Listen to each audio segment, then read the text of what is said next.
ଏବେ ଆଉ କୋଚିଆ କୁଆଡ଼େ ଗଲେ ସେ ସବୁ? ସେ ଚୁଲିଆ ସେଇ ବା କହୁଛି ସେ ଯେଉଁ ବାଲି ଖାଦାନ ସବୁ ସିଆଡ଼େ ରହୁଛନ୍ତି। ବାଲି ଖାଦାନ କୁଆଡ଼େ? ମାନେ ସବୁ ପଳେଇଲେଣି ବଡ଼ ଯେଉଁ ବାଲି ଜାଗା ଦେଖି ରହୁଛନ୍ତି। ସେ ଏଠି ଚାଲାକି ନା ପଙ୍କ ରହିଲେ ଆମେ କଳା ପଡ଼ିଯିବୁ, ଖରାପ ହେଇଯିବ। ସେ ଗୋରା ହେବା ପାଇଁ ବାଲି ଜାଗା ପଳେଇବ। ଇଏ ଗୁରା ସାଡ଼େ ପଳେଇ ଯାଇଛନ୍ତି କୋଚିଆ ଗୁଡ଼ାକ, ବାଂଲାଦେଶ ପଳେଇଲେ ବୋଧେ। ବେଶୀ ପଳେଇଛନ୍ତି କୋଚିଆ। ହଁ ସାଉଥ ଆଫ୍ରିକା କୋଚିଆ ମାଟି ତଳେ ପଳେଇବେ, ଗୋଟାଏ କିଲୋମିଟର ପଳେଇବେ। ଡିଲ ଏ ଯେଉଁ କ'ଣ କେଞ୍ଚୁରୀ କଉଗୁରା ହେଉଛି ଓରା କେଉଁଠି ଅଛି? ତାଙ୍କର ସବୁ ଏବେ ଇଲେକ୍ସନ୍ ଆଗକୁ ଅଛି ତ, ସେ ସବୁ ତାଙ୍କର ସଂଗଠନ କରୁଛନ୍ତି। ସଂଗଠନ କ'ଣ ଯେଉଁ ପଞ୍ଚାୟତ ଇଲେକ୍ସନ୍ ପାଇଁ? ଓହୋ, ତାହେଲେ ମାନେ କୁଜି ନେତା ଗୁରା। ତାଙ୍କର ଲିଡର ଏବେ କିଏ? ଶେଉଳ ଏବେ ନା? ଗଡ଼ିଶା ଲିଡର ନା?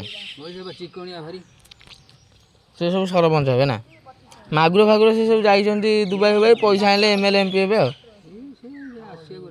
ବାହାର ଦେଶରେ ପଇସା ମିଳୁଛି, ତା କିଲୋ ହେଉଛି 5,000 10,000, ନିହାତି 1,000 2,000 କମ୍ ନାହିଁ ମାଗୁର କିଲୋ। ଯେଉଁ କଲିକତା ଯେଉଁ ଆଣିଥିଲି ବଙ୍ଗାଳୀ ଛାଡ଼ୁଛନ୍ତି ସବୁ ଏଡ଼େ ମାଗୁର, ସେ ମାଗୁର ଦିଆହେଉଛି କ'ଣ ଜାଣିଛୁ? କୁକୁଡ଼ା। ତା ଖାଇବା ସିଆଡ଼େ ଭଲ ମିଳୁଛି ଆଉ ଇଆଡ଼େ କାହିଁ? ସେଟା ଭୋଟରେ ବେଶୀ ରହୁଛନ୍ତି ଟାଉନ୍ ଉପରେ ନା? ଏଇ ଯେଉଁ ପ୍ରେମ ଦିଦି ପୁଅ ଯେଉଁ କରିଥିଲା ମାଗୁର ଚାଷ, ସିଏ କଲା ଯେ ସେ ମାଗୁର ନୁହଁ, ମାଗୁର ସିଙ୍ଗି କରିଥିଲା ବା। ଚାଇନା ସେ ତାଙ୍କୁ ଭଲ ଲାଗିଲାନି ସେ ନନ୍ଦ ଫନ୍ଦ ନୁହଁ। ଆଉ CCTV ନଗେଇକି ଦେଖିଲା, ସେ କହିଲା ଆମେ କ'ଣ ନିଜେ ଆମର କିଛି ଇଏ ନାହିଁ ନା, CCTV ନଗେଇକି ସବୁବେଳେ ଦେଖିଲା ତାଙ୍କର ଆଉ। ହଁ ହେ କଉଟା ଆଉ ହଁ ବା ଦେଖେ